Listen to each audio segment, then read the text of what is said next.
ओम शांति। 12 फरवरी 2025 प्रातः मुरली। ओम शांति। बाप दादा मधुबन। आज बाबा के प्यारे बाबा के साकार महावाक्य सुनेंगे। बाबा कहते हैं कि मीठे बच्चे, तुम बहुत बड़े जौहरी हो। तुम्हें अविनाशी ज्ञान रत्नों रूपी जवाहरात देकर सबको साहूकार बनाना है। मीठे बच्चे, तुम बहुत बड़े जौहरी हो। तुम्हें अविनाशी ज्ञान रत्नों रूपी जवाहरात देकर सबको साहूकार बनाना है। आज की मुरली से बाबा ने प्रश्न किया, अपने जीवन को हीरे जैसा बनाने के लिए किस बात की बहुत बहुत संभाल चाहिए? उत्तर, संग की। बच्चों को संग उनका करना चाहिए जो अच्छा बरसते हैं। जो बरसते नहीं उनका संग रखने से फायदा ही क्या? संग का दोष बहुत लगता है। कोई किसके संग से हीरे जैसा बन जाते हैं, कोई फिर किसके संग से ठिक्कर बन जाती है। कहते ना, जैसा संग और वैसा रंग। तो संग बहुत अच्छा करना चाहिए। जो ज्ञानवान होंगे वह आप समान जरूर बनाएंगे। संग से अपनी संभाल रखेंगे। ओम शांति। मीठे मीठे रूहानी बच्चों को सारे सृष्टि, सारा ड्रामा अच्छी रीति बुद्धि में याद है। कॉन्ट्रास्ट भी बुद्धि में है। ये सारा बुद्धि में पक्का रहना चाहिए कि सतयुग में सब श्रेष्ठाचारी, निर्विकारी, पावन साल्वेंट थे। अभी तो दुनिया भ्रष्टाचारी, बेकारी, पतित इंसाल्वेंट है। अभी तुम बच्चे संगम युग पर हो। तुम उस पार जा रहे हो। जैसे नदी और सागर का जहाँ मेल होता है उनको संगम कहते हैं। एक तरफ मीठा पानी, एक तरफ खारा पानी होता है। अब ये भी है संगम। तुम जानते हो, बरोबर सतयुग में लक्ष्मी नारायण का राज था, फिर ऐसे चक्र फिरा। अभी है संगम।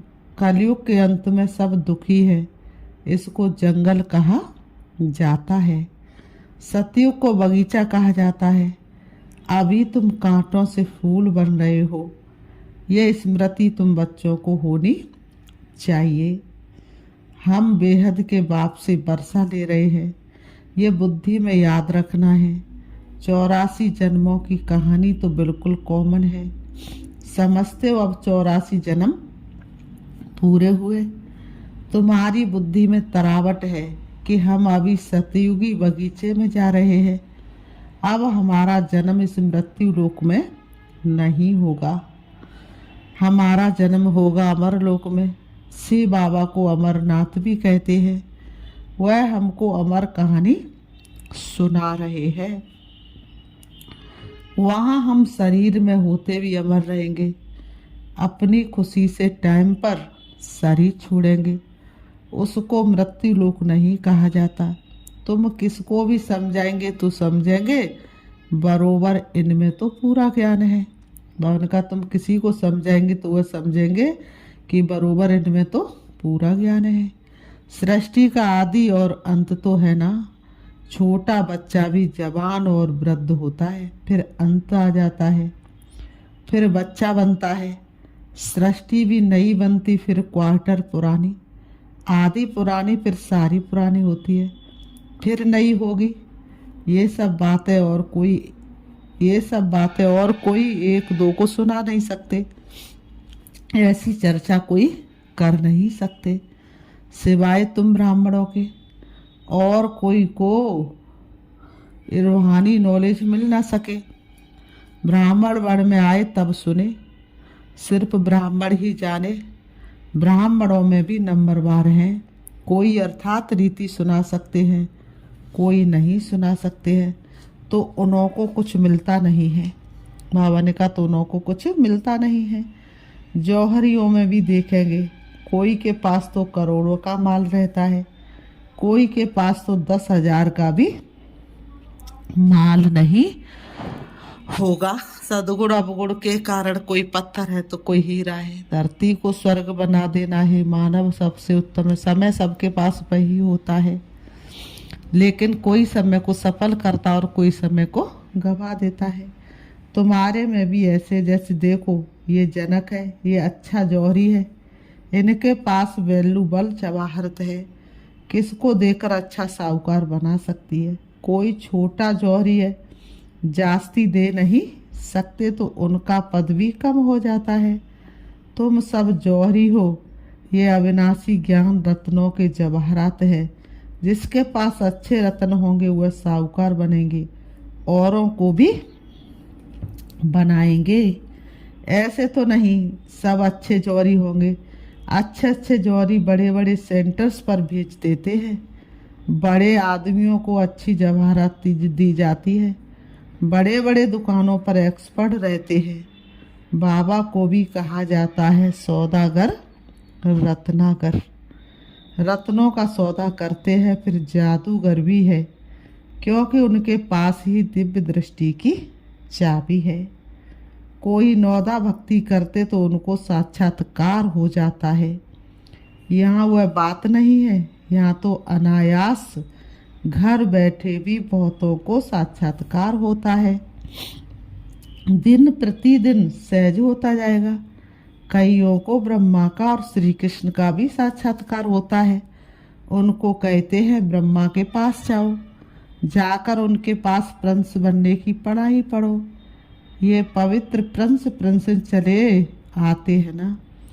प्रिंस को पवित्र भी कह सकते हैं, पवित्रता से जन्म होता है ना। पतित को भ्रष्टाचारी कहेंगे। पतित से पावन बनना है, ये बुद्धि में रहना चाहिए। जो किसको समझा भी सको। मनुष्य समझते ये तो बड़े सेंसिबल है। बोलो हमारे पास कोई शास्त्रों आदि की नॉलेज नहीं है। ये है रूहानी नॉलेज जो रूहानी बाप समझाते हैं। ये है त्रिमूर्ति ब्रह्मा विष्णु शंकर। ये भी रचना है, रचयिता एक बाप है, वह होते हद के क्रिएटर। ये है बेहद का बाप, बेहद का क्रिएटर। बाप बैठकर पढ़ाते हैं, मेहनत करनी होती है। बाप गुलगुल फूल बनाते हैं। तुम ईश्वरी कुल के, तुमको बाप पवित्र बनाते हैं। फिर अगर आप पवित्र बनते हैं तो कुल कलंकित बनते हैं। बाप तो जानते हैं ना। फिर धर्मराज द्वारा बहुत सजा दिलाएंगे। बाबा कहते फिर धर्मराज द्वारा बहुत सजाएं दिलाएंगे। बाबा ने कहा धर्मराज की ड्यूटी भी अभी पूरी होती है। बाबा कहते सतयुग में तो होगी नहीं, फिर शुरू होती है द्वापर से। बाप बैठ कर्म अकर्म विकर्म की गति समझाते हैं। कहते हैं ना, इसने आगे जन्म में ऐसे कर्म किए हैं जिसकी ये भोगना है। सतयुग में ऐसे नहीं कहेंगे। बुरे कर्मों का वहाँ नाम नहीं होता। यहाँ तो बुरे अच्छे दोनों हैं, सुख दुख दोनों हैं, परंतु सुख बहुत थोड़ा है। वहाँ फिर दुख का नाम नहीं। सतयुग में दुख कहाँ से आया? तुम बाप से नई दुनिया का वर्षा लेते हो। बाप है ही दुख हरता सुख करता। दुख कब से शुरू होता है ये भी तुम जानते हो। शास्त्रों में तो कल्प की आयु लंबी चौड़ी लिख दी है, अभी तुम जानते हो। आधा कल्प के लिए हमारे दुख हार जाएंगे और हम सुख पाएंगे। ये सृष्टि का चक्र कैसे फिरता है, इस पर समझाना बड़ा सहज है। ये सब बातें तुम्हारे सिवाय और कोई की बुद्धि में हो न सके। लाखों वर्ष कह देने से सब बातें बुद्धि से निकल जाती हैं। अभी तुम जानते हो ये चक्र 5000 वर्ष का है। कल की बात है जबकि इन सूर्यवंशी चंद्रवंशियों का राज था। कहते भी हैं ब्राह्मणों का दिन, ऐसे नहीं शिव बाबा का दिन कहेंगे। ब्राह्मणों का दिन फिर ब्राह्मणों की रात। ब्राह्मण फिर भक्ति मार्ग में भी चले आते हैं। अभी है संगम, ना दिन है ना रात है। तुम जानते हम ब्राह्मण फिर देवता बनेंगे, फिर त्रेता में छत्री बनेंगे। ये तो बुद्धि में बाबा ने कहा ये तो क्या करना है, ये तो बुद्धि में पक्का करना है। बाबा ने कहा ये तो बुद्धि में क्या करना है, पूरा पक्का याद कर लो। इन बातों को और कोई नहीं जानते। वह तो कहेंगे शास्त्रों में इतनी आयु लिखी है, तुमने फिर ये हिसाब कहाँ से लाया है? ये अनादि ड्रामा बना बनाया है, ये कोई नहीं जानते। तुम बच्चों की बुद्धि में है आधा कल्प है सतयुग त्रेता, फिर आधा से भक्ति शुरू होती है, वह हो जाता त्रेता और द्वापर का संगम। द्वापर में भी ये शास्त्रार्थ धीरे धीरे बनते हैं। भक्ति मार्ग की सामग्री बड़ी लंबी चौड़ी है, जैसे झाड़ कितना लंबा चौड़ा है, इसका बीज है बाबा। ये उल्टा झाड़ है। पहले पहले आदि सनातन देवी देवता धर्म है। ये बातें जो बाप सुनाते हैं वह बिल्कुल नई। इस देवी देवता धर्म के स्थापक को कोई नहीं जानते। श्री कृष्ण तो बच्चा है, ज्ञान सुनाने वाला है बाप, तो बाप को उड़ाए बच्चे का नाम डाल दिया है। श्री कृष्ण के बाबा ने कहा श्री कृष्ण के ही चरित्रार्थ बैठ दिखाए हैं।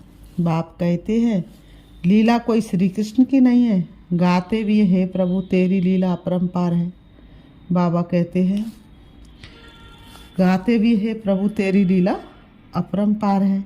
लीला एक की ही होती है। श्री बाबा की महिमा बड़ी न्यारी है। वह तो है सदा पावन बना रहने वाला, परंतु वह पावन शरीर में तो आ न सके। उनको बुलाते ही हैं पतित दुनिया को आकर पावन बनाओ। तो बाप कहते मुझे भी पतित दुनिया में आना पड़ता है, इनके बहुत जन्मों के अंत में आकर प्रवेश करता हूँ। तो बाप कहते मुख्य बात अल्प को याद करो, वहाँ की ये सारी रेजगारी, वहाँ की है ये सारी रेजगारी। वह सब तो धारण कर न सके, जो धारण कर सकते हैं उन्हों को समझाता हूँ। बाकी तो कह देता हूँ मन मनावो। नंबरवार बुद्धि तो होती है ना। बादल कोई तो खूब बरसते हैं, कोई थोड़ा बरस कर चले जाते हैं। तुम भी बादल हो ना, कोई तो बिल्कुल बरसते ही नहीं है। ज्ञान को खींचने की ताकत नहीं है। मम्मा बाबा अच्छे बादल है ना। बाबा कहते मम्मा बाबा अच्छे बादल है ना। बच्चों को संग उनका करना चाहिए जो अच्छा बरसते हैं। बाबा ने कहा जो नहीं बरसते उनका संग नहीं करना चाहिए। ज्ञान को खींचने की बाबा ने कहा जो बरसते ही नहीं उनसे संग रखने से क्या होगा। संग का दोष भी बहुत लगता है। कोई तो किसके संग से ही हीरे जैसा बन जाते हैं, कोई फिर किसके संग से ठिक्कर बन जाते हैं। पीठ पकड़नी चाहिए अच्छे की। जो ज्ञानवान होगा वह आप समान फूल बनाएगा। सत बाप से जो ज्ञानवान और योगी बने उनका संग करना चाहिए। ऐसे नहीं समझना है कि हम फलाने का पूछ पकड़कर पार हो जाएंगे। ऐसे बहुत कहते हैं, बाबा कहते हैं ऐसे बहुत कहते हैं कि हम तुम्हारे पाँव पकड़ लेंगे। पर बाबा ने कहा परंतु यहाँ तो वह बात ही नहीं। स्टूडेंट किसकी पूछ पकड़ने से पास हो जाएंगे क्या? पढ़ना पड़े ना। बाप भी आकर नॉलेज देते हैं। इस समय वह जानते हमको ज्ञान देना है। भक्ति मार्ग में उनकी बुद्धि में ये बातें नहीं रहती कि हमको जाकर ज्ञान देना है। ये सब ड्रामा में नूद है। बाबा कुछ करते नहीं है। ड्रामा में दिव्य दृष्टि मिलने का पाठ है, सच तो साक्षात्कार हो जाता है।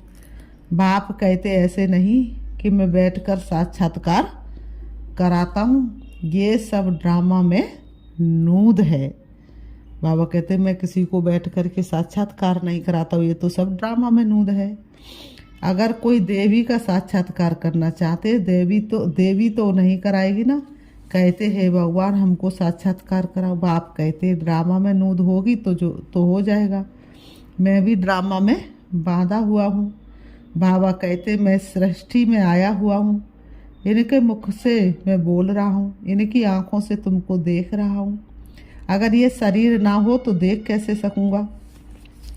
पतित दुनिया में ही मुझे आना पड़ता है। स्वर्ग में तो मुझे बुलाते ही नहीं। मुझे बुलाते ही संगम पर है। जब संगम युग पर आकर बाबा ने कहा संगम युग पर आकर शरीर लेता हूँ तब ही देखता हूँ। निराकार रूप में तो कुछ देख नहीं सकता हूँ। आर्गन से बगैर आत्मा कुछ भी कर ना सके। बाबा कहते हैं मैं देख कैसे सकता, चुरपुर कैसे कर सकता, बेगर शरीर के। ये तो अंधश्रद्धा है। जो कहते हैं ईश्वर सब कुछ देखता है, सब कुछ वह करते हैं, देखेगा फिर कैसे? जब आर्गन्स मिले तब देखे ना। बाप कहते अच्छा व बुरा काम ड्रामा अनुसार हरेक करते नूद है। मैं थोड़े इतने करोड़ों मनुष्यों का बैठ हिसाब रखूंगा। मुझे शरीर है तब सब कुछ करता हूँ। करण करावन हार भी तब कहते हैं, नहीं तो कह ना सके। मैं जब इसमें आऊँ तब आकर पावन बनाऊँ। ऊपर में आत्मा क्या करेगी? शरीर से ही पाठ बजाएगी ना। मैं भी यहाँ आकर पाठ बजाता हूँ। सतयुग में मेरा पाठ है नहीं। पाठ बगैर कोई कुछ कर ना सके। शरीर बगैर आत्मा कुछ कर नहीं सकती। आत्मा को बुलाया जाता है, वह भी शरीर में आकर बोलेगी ना। आर्गन्स बगैर कुछ कर ना सके। यह है डिटेल की समझानी। मुख्य बात तो कहा जाता बाप और वर्षे को याद करो। बेहद का बाप इतना बड़ा है, उनसे वर्षा कब मिलता होगा यह कोई जानते नहीं। कहते आकर दुख हरो सुख दो, परंतु कब ये किसको पता नहीं। तुम बच्चे अभी नई बातें सुन रहे हो। तुम जानते हो हम अमर बन रहे हैं, अमर लोक में जा रहे हैं। तुम अमर लोक में कितना बार गए हो? अनेक बार। इसका कभी अंत नहीं होता। बहुत कहते क्या मोक्ष नहीं मिल सकता? बोलो नहीं। ये अनादि अविनाशी ड्रामा, ये कभी विनाश नहीं हो सकता है। ये तो अनादि चक्र फिरता ही रहता है। तुम बच्चे इस समय सच्चे साहिब को जानते हो। तुम सन्यासी हो ना, वह फकीर नहीं। सन्यासियों को भी फकीर कहा जाता है। तुम राज ऋषि हो, ऋषि को सन्यासी कहा जाता है। अभी फिर तुम अमीर बनते हो। भारत कितना अमीर था, अभी कैसा फकीर बन गया है। बेहद का बाप आकर बेहद का वर्षा देते हैं। गीत भी है, बाबा आप जो देते हो सो कोई दे ना सके। आप हमको विश्व का मालिक बनाते हो, जिसको कोई लूट ना सके। ऐसे ऐसे गीत बनाने वाले अर्थ नहीं सोचते। तुम जानते हो वहाँ पार्टीशन आदि कुछ नहीं होगी। यहाँ तो कितनी पार्टीशन है। वहाँ आकाश धरती सारी दुनिया तुम्हारी रहती है। तो इतनी खुशी बच्चों को रहनी चाहिए ना। हमेशा समझो से बाबा सुनाते हैं, क्योंकि वह कभी हॉलीडे नहीं लेते, कभी बीमार नहीं होते। याद से बाबा की ही रहनी चाहिए। इनको कहा जाता है निरहंकारी। मैं ये करता हूँ, मैं ये करता हूँ, यह अहंकार नहीं आना चाहिए। सर्विस करना तो फर्ज है, इसमें अहंकार नहीं आना चाहिए। अहंकार आया और गिरा। सर्विस करते रहो, ये है रूहानी सेवा, बाकी सब है जिस्मानी। फिर बाबा कहते अच्छा मीठे मीठे सिकीलते बच्चों प्रति माता पिता बाप दादा का याद प्यार और गुड मॉर्निंग। रूहानी बाप की रूहानी बच्चों को नमस्ते। हम रूहानी बच्चों की रूहानी बाप दादा को याद प्यार और नमस्ते नमस्ते नमस्ते। धारणा के लिए मुख्य सार नंबर 1, बाप जो पढ़ाते उसका रिटर्न गुलगुल फूल बनकर दिखाना है। मेहनत करनी है, कभी भी ईश्वरी कुल का नाम बदनाम नहीं करना है। जो ज्ञानवान और योगी है उनका ही संग करना है। नंबर 2, मैंपन का त्याग कर निरंकारी बन रूहानी सेवा करनी है। इसे अपना फर्ज समझना है, अहंकार में नहीं आना है। आज की मुरली से वरदान बाबा ने दिया, व्यर्थ को भी स्वभाव और श्रेष्ठ भावना द्वारा परिवर्तन करने वाले सच्चे मर्जीवा भव। व्यर्थ को भी स्वभाव और श्रेष्ठ भावना द्वारा परिवर्तन करने वाले सच्चे मर्जीवा भव। स्पष्टीकरण है, बाप दादा की श्रीमत है, बच्चे व्यर्थ बातें न सुनो, न सुनाओ और न सोचो। सदा शुभ भावना से सोचो, शुभ बोल बोलो। व्यर्थ को भी शुभ भाव से सुनो। शुभ चिंतक बन बोल के भाव को परिवर्तन कर दो। सदा भाव और भावना श्रेष्ठ रखो। स्वयं को परिवर्तन करो, न कि अन्य के परिवर्तन का सोचो। स्वयं का परिवर्तन ही अन्य का परिवर्तन है। इसमें पहले मैं इस मर्जीवा बनने में ही मजा है। इसी को ही महाबली कहा जाता है। इसमें खुशी से मरो, ये मरना ही जीना है, यही सच्चा जीदान है। बाबा ने कहा यही सच्चा जीदान है। आज की मुरली से बाबा ने स्लोगन दिया है, संकल्पों की एकाग्रता श्रेष्ठ परिवर्तन में फास्ट गति आती है। संकल्पों की एकाग्रता श्रेष्ठ परिवर्तन में फास्ट गति ले आती है। आज की मुरली से बाबा ने अव्यक्त इशारे दिए। एकांत प्रिय बनो, एकता और एकाग्रता को अपनाओ। एकांत प्रिय बनो, एकता और एकाग्रता को अपनाओ। संगठन की शक्ति जो चाहे वह कर सकती है। संगठन की निशानी का यादगार है 5 पांडव। एकता की शक्ति हाँ जी विचार दिया, फिर एकता के बंधन में बंध गए। यही एकता सफलता का साधन है, यही एकता सफलता का साधन है। अच्छा, ओम शांति, ओम शांति।